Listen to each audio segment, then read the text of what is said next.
board game crowdfunding has its ups and downs. It has all sorts of campaigns, and we're going to be covering a wide array of them today. Some maybe more controversial than others. We'll get to that in a second. But I wanted to start with one less on the controversial side, but more on the unexpected side, I would say. This is Trekking the World Second Edition. They have gone back to Trekking the World, which was, I think, their maybe first big giant hit at Underdog. They've almost completely stripped this game down to its core and rebuilt it according to them. There were some issues that just arose in the first game with some pacing problems, some runaway leader problems, first player advantage problems, and this whole element of just drawing cards and hoping that you get the right cards, hoping you top deck. They've done away with all of that. Yeah. And they've kind of reconstructed the core of the game to turn it into a drafting game. There's some powers that you're going to have. There's new player boards that are completely innovated or redeveloped. It looks like you'll actually trigger bonuses as you place on those player boards. In fact, the original player boards only had a few spaces across. Yeah, there's a lot of spaces on these. These have quite a bit more. I mean, if you walked up to the table and saw it, you wouldn't think... Yeah. would at first glance, you would go, it's Trekking the World. But it is quite a different game. Right, it is. And we were discussing this earlier, just the difference of when you do a second edition versus a 2. And I think that's the reason why they're calling this second edition is because it does still maintain what makes Trekking the World Trekking the World. But they've done things to encourage more what they call globe-trotting, more traveling. You can move around the board easier. There's powers you're triggering on the board. It's still a race game, but now everybody gets equal turns. So it's not first player wins. So that's another thing they've done to kind of fix that first player advantage. Yeah, it sounds like they have brought a lot of care into it. And they actually hired some outside help to come in and help with development as well to get a new, fresh perspective. So it definitely feels like they are bringing the best version of this game out now that you've ever played. And it is still, like I said, quite different. So it's a different game. I wouldn't consider it I still have my first edition. Maybe I could just play with the new rules. I mean, it is quite different in that aspect. And if you want to see just how different it is, we will have a playthrough, a round one playthrough, where we will probably play more than the first round, as we always do. But we're going to have a video up if it's not up already, so be sure to check that out. Yep. The next one we want to talk about, which we actually did a first look on a couple weeks ago, is Hedge Mage. Yeah. Again, not Hedge Maze, although there are hedge mazes in it. This is an interesting game. It's for 2 to 4 players, and you have not only your Hedge Mage or Hedge Maze board, but you're going to be interacting with one of your neighbors' boards as well, because everyone's stolen each other's gnomes. Yeah, that makes sense. Yeah, that's what you would do. Exactly. Yeah. And your gnomes are sleeping in another neighbor's on another neighbor's player board.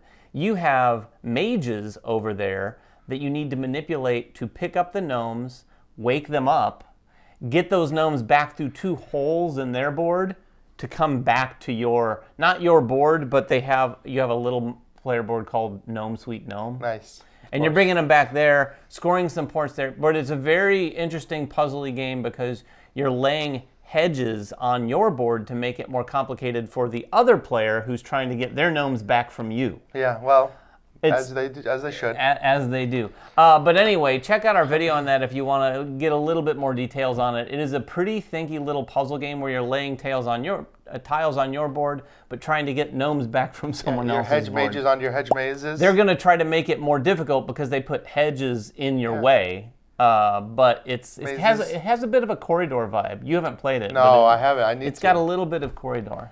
All right, the next one we wanted to talk about is a little bit more controversial, so we're not going to deep dive into this. A little bit. It's a little bit. It's a lot of it. It's probably going to be a controversial campaign. It's called Dark Blood, and this is kind of dark, as the name would entail. It's a miniatures game. It seems very, it's very demonic. That's a good way to say it. You are actually playing not villagers, but the different cults that are trying to just meddle with these villagers.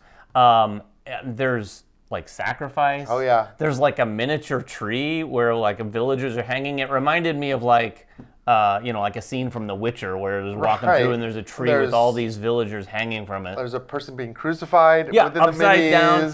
So let's just put it this way. You got to know if you're the audience for this game. You're either the audience or you're not. I actually looked at the campaign page and they had these 4 little tracks that said where it ranged on sort of luck, chance, or strategy. Really high on strategy. By the way, the game seems decently thought out. This Oh, is sure. not just leveraging on this like dark theme. The game seems like a straight up Euro for sure, but one of the scales on there was family, gamer. Yeah.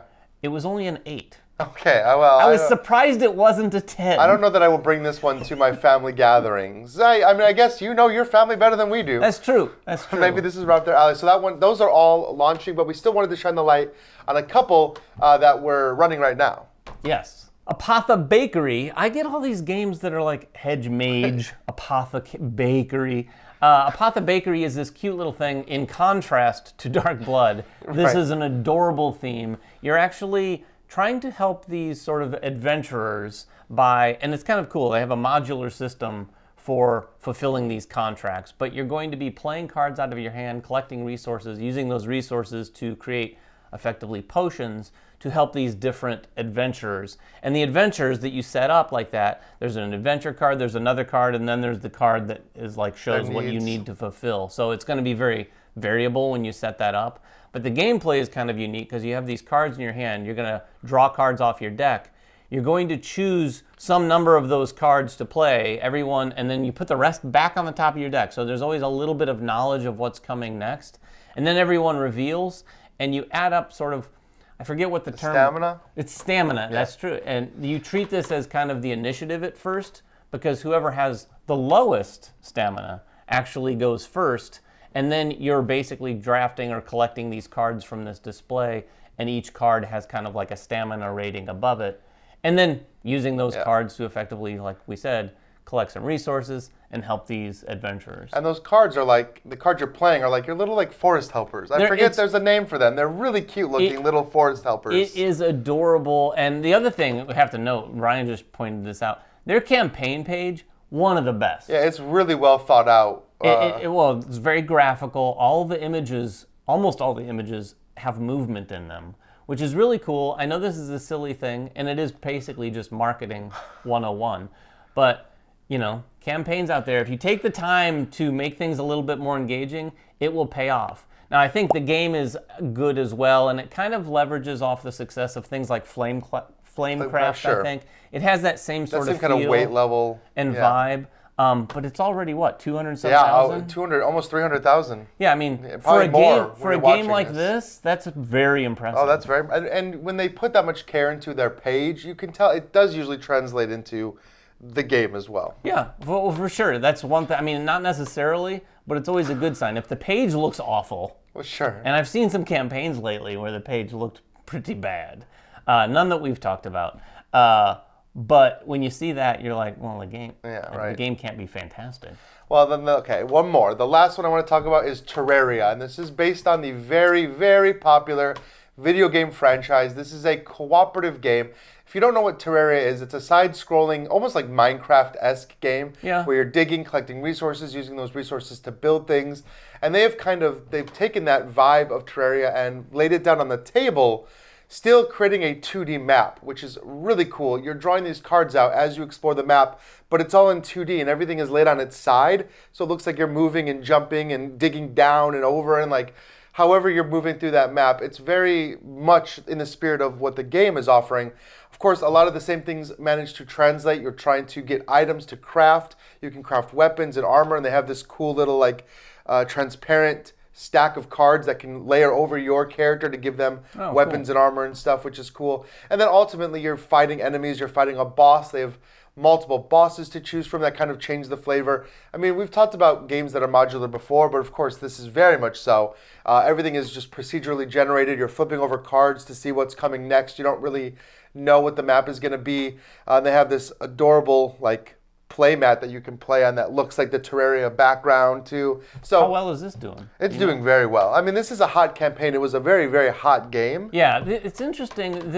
There seems to be a trend over the last few years of video game licenses, but not necessarily big video. They're all independent. Right. That independent video game Spire, scene. we had. Binding of Isaac. Binding of Isaac. All these games in that same sort of indie area are getting games. And there's a ton of different like Minecraft games. Yeah. So there's a lot of that. I'm waiting for our Fortnite game. I'm surprised that hasn't happened yet. Well, that's a bigger property. That is a bigger property. The reason those don't happen is because someone wants some money. of money. Some of that we sweet, did have Apex Legends. That looks that pretty is cool. true. Anyway, there's a wide variety, and I think just on that note, I think we're past the day and age where you could just throw out a game and say, oh, it's licensed, it's bad.